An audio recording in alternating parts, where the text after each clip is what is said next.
Assalamualaikum warahmatullahi wabarakatuh. Selamat sore mas-mas dan mbak-mbak. Gimana kabarnya hari ini? Baik-baik saja? Alhamdulillah sehat semuanya ya. Oke, sebelum kita memulai pembelajaran pada hari ini, marilah kita berdoa menurut kepercayaan dan keyakinan masing-masing. Berdoa mulai. Berdoa selesai. Oke.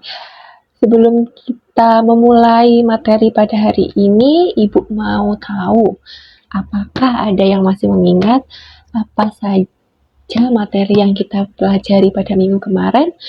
Minggu kemarin kita mempelajari tentang kesehatan dan keselamatan kerja. Adakah yang masih mengingat apa itu kesehatan dan keselamatan kerja? Coba Mbak Devi, masih ingat nggak apa itu kesehatan dan keselamatan kerja? Betul sekali Mbak Devi, kesehatan dan keselamatan kerja itu adalah salah satu hal untuk mencegah tindakan atau kondisi yang dapat mengakibatkan kecelakaan di tempat kerja.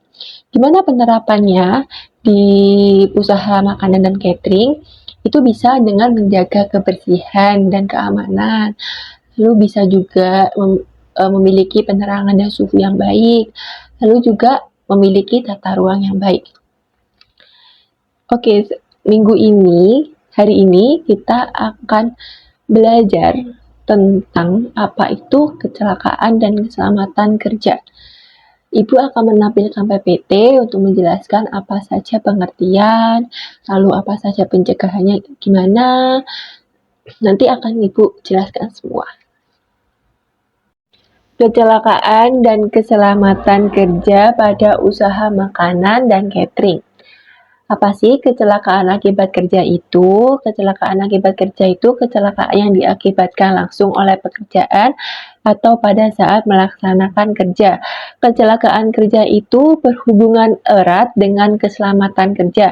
Kenapa? Karena kecelakaan kerja itu adalah suatu upaya menuju keselamatan kerja. Ketentuan keselamatan kerja itu tertuang pada bab 3 pasal 3 Undang-Undang Republik Indonesia Nomor 1 Tahun 1970.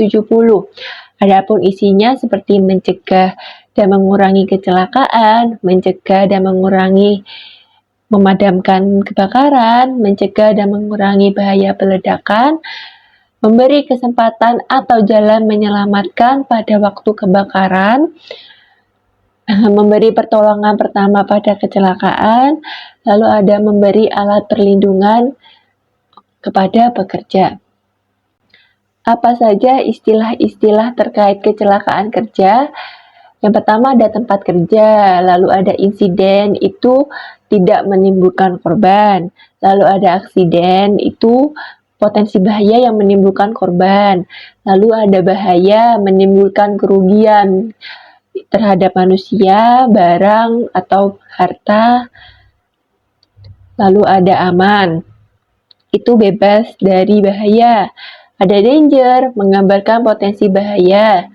Ada risk, itu kemungkinan terjadi kecelakaan pada waktu tertentu. Unsafe action, itu pelanggaran terhadap prosedur keselamatan. Lalu ada unsafe condition, itu kondisi fisik, keadaan berbahaya yang dapat langsung menimbulkan kecelakaan pada pekerja. Jenis kecelakaan kerja itu cukup banyak tergantung pada jenis pekerjaan dan area kerja. Apa saja sih kemungkinan yang dapat terjadi kecelakaan pada usaha makanan dan catering itu? Itu ada pertama terjatuh, tertimpa benda jatuh, terjepit, terkilir, terbakar, tersengat alur listrik, terpapar radiasi, dan termakan makanan yang tercemar. Apa yang kita lakukan apabila terjadi kecelakaan di tempat kerja, yaitu ada pertolongan pertama pada kecelakaan atau bisa disebut P3K. P3K itu memberikan pertolongan pertama secara cepat dan tepat kepada tenaga kerja yang mengalami sakit atau cedera di tempat kerja.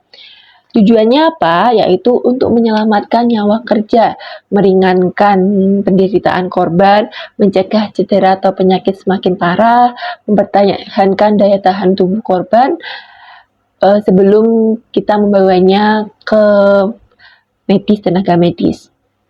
Lalu ada membantu mencarikan pertolongan lebih lanjut.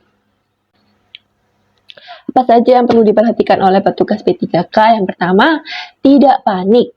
Amati dan kumpulkan dulu keterangan di tempat kejadian, gimana bisa kejadian kecelakaan, lalu apa saja potensi-potensi bahaya itu dicabut dulu. Misalnya dari listrik itu pusatnya itu dicabut dulu atau lalu ada perhatikan pernapasan korban, berikan pertolongan bila perlu, hentikan pendarahan bila ada. Lalu pertolongan dilakukan di tempat kejadian dan tidak tergesa-gesa memindahkan korban karena hal tersebut bisa saja memperparah penyakit korban. Ibu membawa beberapa contoh P3K yang bisa disediakan kalian di tempat kerja maupun di sekolah atau di rumah. Ada P3K sederhana yang wajib kalian sediakan. Pertama itu ada alkohol. Alkohol ini antiseptik yang digunakan untuk membersihkan luka atau mencegah terjadinya infeksi. Ini. Lalu setelah memakai antiseptik, sebelum memakai antiseptik itu kalian kalau terjadi pendarahan misalnya terjadi karena akibat sayatan pisau saat kalian di dapur, kalian harus mencucinya dulu dengan air mengalir sampai bersih, lalu kalian pakai ini bila diperlukan. Terus lanjut dengan menggunakan antiseptik. Ini bisa membunuh kuman akibat infeksi. Ini bisa dioleskan atau kalian taruh di kasa atau tisu atau kapas, terus kalian bisa gini. Bisa ini ada plester. Ada plester luka, ini biasa kalian gunakan ya, sudah sangat, ini harus selalu disediakan. Apabila lukanya kecil, kalian bisa memakai ini. Apabila lukanya besar, kalian bisa menutupnya dengan plester ini. Ini biasanya menggunakan kasa juga. Sebelum pakai plester ini tuh biasanya dulu dengan kasa, terus pakai plester ini. Tapi ibu tidak membawa kasanya. Seperti itu. Aku akan menayangkan video tentang P3K. Simak baik-baik ya teman-teman semuanya.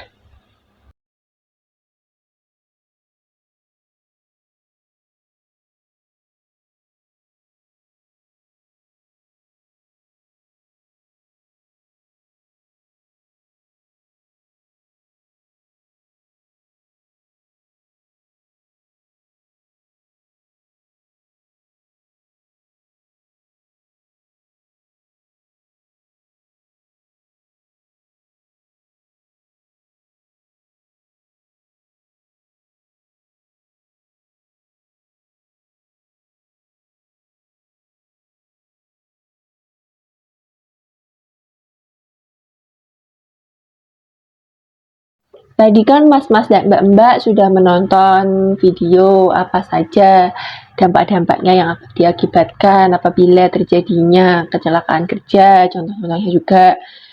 Nah, ibu mau tanya nih, kenapa sih penting banget untuk usaha makanan dan catering melaksanakan kesehatan dan keselamatan kerja di dapur? Coba Mbak Firda silakan dijawab. Betul sekali. Kenapa sih melaksanakan K3 itu sangat penting pada usaha makanan dan catering? Itu karena untuk meminimalisir adanya kecelakaan di tempat kerja, mengurangi kelelahan kerja, meningkatkan produktivitas pekerja, menjadikan lingkungan kerja agar tetap sehat dan efisien. Betul sekali Mbak Firda, juga dua. Ibu akan membagikan LKPD kepada kalian. Kalian bisa memperhatikan 3 gambar di sana, lalu menuliskan identifikasi kalian jenis pekerjaan apa saja sih yang dilakukan pada gambar A, B, dan C. Lalu juga kalian bisa menuliskan berbagai kemungkinan yang dapat terjadi saat melakukan kegiatan tersebut. Waktunya 15 menit atau 10 menit lah, 10 menit lah ya, cukup karena soalnya juga nggak banyak-banyak banget. Kalian bisa mulai mengerjakannya sekarang. LKPD-nya silakan dikumpulkan ke depan ya mas-mas dan mbak-mbak. Oke, tidak terasa sudah 2 jam kita belajar pada hari ini. Kesimpulan yang kita dapat pada hari ini itu agar kita semua harus tetap memperhatikan keselamatan dan kesehatan kerja untuk mengurangi atau menghindari kecelakaan yang diakibatkan pada saat melaksanakan pekerjaan di dapur. Tidak lupa untuk selalu menyediakan kotak P3K lengkap di area dapur, atau untuk pada usaha makanan dan catering juga wajib menyediakan petugas P3K agar dapat cepat tanggap dan tepat untuk memberikan pertolongan pertama pada kecelakaan kerja. Terima kasih. Sebelum mengakhiri pembelajaran pada hari ini, marilah kita mengucap Alhamdulillah bersama-sama. Alhamdulillahirabbil alamin. Semoga apa yang kita dapatkan pada hari ini bermanfaat. Hati-hati pulangnya, jangan ngebut. Terima kasih semuanya. Wassalamualaikum warahmatullahi wabarakatuh.